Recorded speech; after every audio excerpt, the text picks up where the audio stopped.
নমস্কার, সনাতন ধর্মকথা চ্যানেলে আপনাদের সবাইকে স্বাগত। আজ রামায়ণের অরণ্যকাণ্ডের প্রথম পর্ব শুরু করব। ৩৩ কোটি দেবদেবী, ব্রহ্মা বিষ্ণু মহেশ্বর, সর্বকালের সর্বসৃষ্টি, পিতা মাতা গুরু সবাইকে প্রণাম জানিয়ে এই পাঠ শুরু করছি।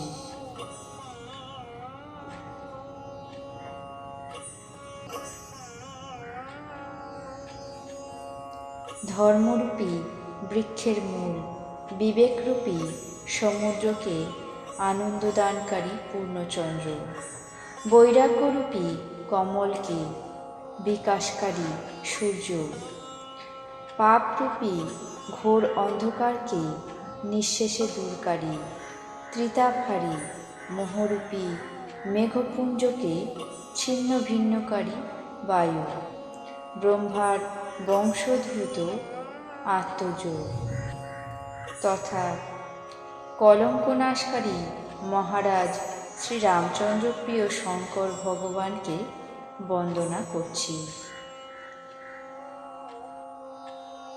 দেবী পার্বতীকে বন্দনা করছি এবং রঘুকুল শিরোমণি শ্রীরামচন্দ্রের পাদপদ্মকে বন্দনা করছি। সুর নর মুনিপ্রিয় প্রভু শ্রীরামচন্দ্রের অতি পবিত্র অরণ্যলীলা শ্রবণ করো। একবার প্রভু শ্রীরাম সুন্দর সুন্দর ফুল চয়ন করে নিজের হাতে নানা রকম অলঙ্কার তৈরি করলেন এবং সুন্দর স্ফটিক শিলার উপরে বসে অতি স্নেহভরে সীতাকে সেই অলঙ্কার পরিয়ে দিলেন। দেবরাজ ইন্দ্রের মূর্খ পুত্র জয়ন্ত কাকের বেশ ধারণ করে শ্রীরামের প্রতাপ পরীক্ষা করতে চাইল। যেমনভাবে অতি কুমতি পিঁপড়ে সমুদ্রের গভীরতা মাপতে চায়, মন্দ বুদ্ধিবশত ভগবানের শক্তি পরীক্ষার ধৃষ্টতায় সেই মূর্খ কাক সীতার পায়ে ঠোকর মেরে পালিয়ে গেল। সীতার পা থেকে যখন রক্তপাত হতে লাগল, রঘুনাথ তা দেখে ধনুকে খড়ের বাণ লাগিয়ে সেই বাণ ছাড়লেন। পরম দয়ালু যে রঘুনাথ, যিনি সদা সর্বদা দিনে স্নেহময়, মহামূর্খ মন্দমতি দোষের অগার জয়ন্ত তার সঙ্গে কপটতা করে বসল। মন্ত্রপ্রুত সেই ব্রহ্মবাণ মহাবেগে ছুটল কাকের পিছনে। সেই কাক ভীত সন্ত্রস্ত হয়ে পালাতে লাগল। সে তার নিজের আসল রূপ ধারণ করে তার পিতার কাছে গেল, কিন্তু রাম বিদ্বেষী জেনে দেবরাজ ইন্দ্র তাকে আশ্রয় দিলেন না। ফলে জয়ন্ত অত্যন্ত আশাহত হল, তার মনে ভয় উৎপন্ন হল। যেমন দুর্বাসা মুনির সুদর্শন চক্র দেখে হয়েছিল। ব্রহ্মলোক, শিবলোক ইত্যাদি সর্বলোক থেকে প্রত্যাখ্যাত হয়ে অত্যন্ত ভীত, ব্যাকুল, শ্রান্ত, শোকগ্রস্ত হয়ে জয়ন্ত কাক চতুর্দিকে ছুটতে লাগল।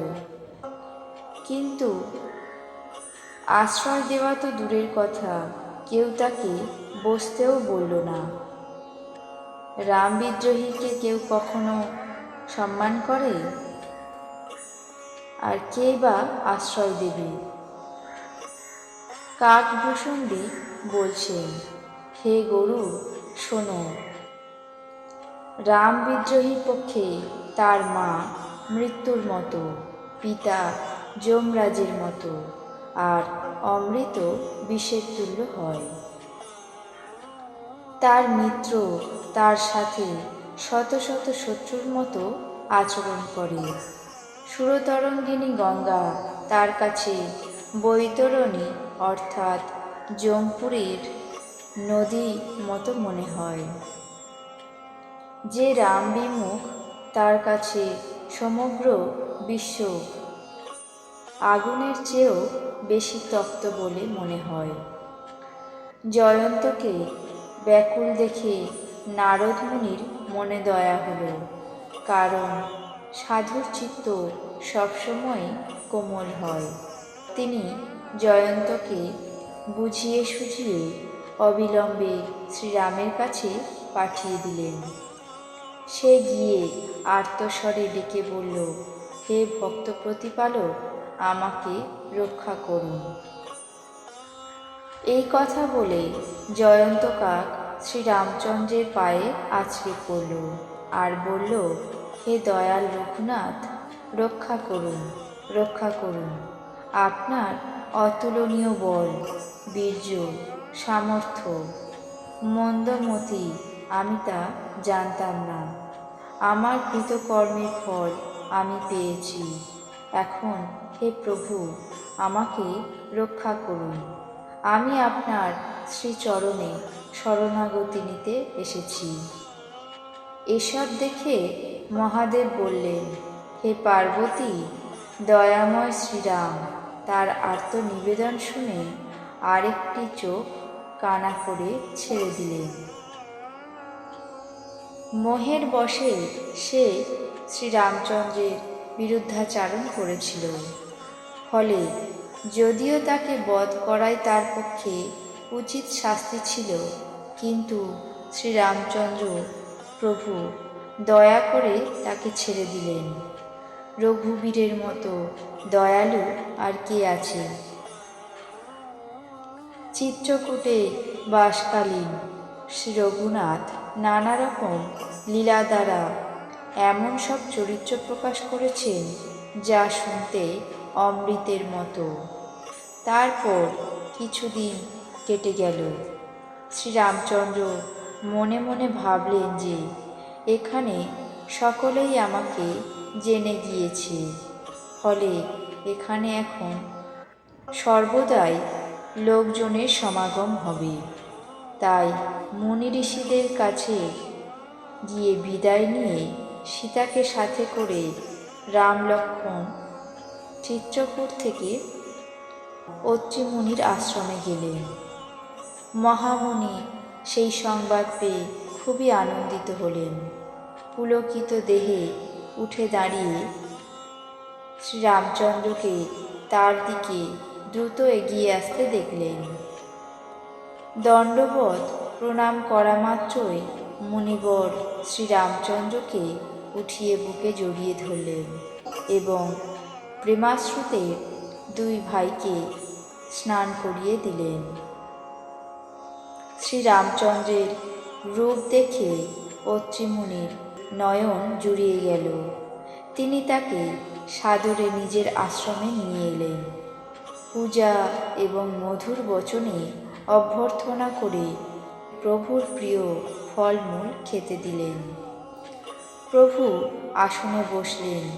দু চোখ ভরে তার শোভা দেখতে দেখতে পরম প্রবীণ মুনিবর হাত জোড় করে তার স্তুতি করতে লাগলেন। হে ভক্তবৎসল, কৃপালু, হে কোমল স্বভাব, তোমাকে প্রণাম করি। নিষ্কাম ভক্তকে নিজের পরম ধাম প্রদানকারী তোমার চরণকমল ভজনা করি। তুমি শ্যামসুন্দর দেহধারী, তুমি ইচ্ছারহিত, তুমি সংসার সমুদ্র মন্থনকারী মন্দার পর্বত, তুমি প্রস্ফুটিত কোমললোচন, তুমি মৎস্যাদি সমস্ত দোষ বিমোচনকারী।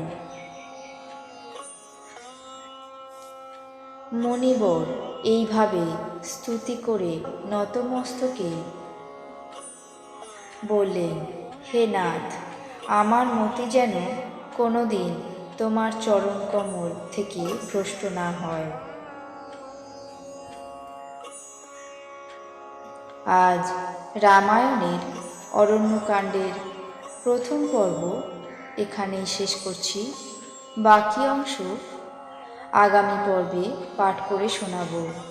আপনাদের কেমন লাগছে তা অবশ্যই কমেন্ট বক্সে জানাবেন। চ্যানেলটিকে সাবস্ক্রাইব করবেন, লাইক করবেন, শেয়ার করবেন। ধন্যবাদ।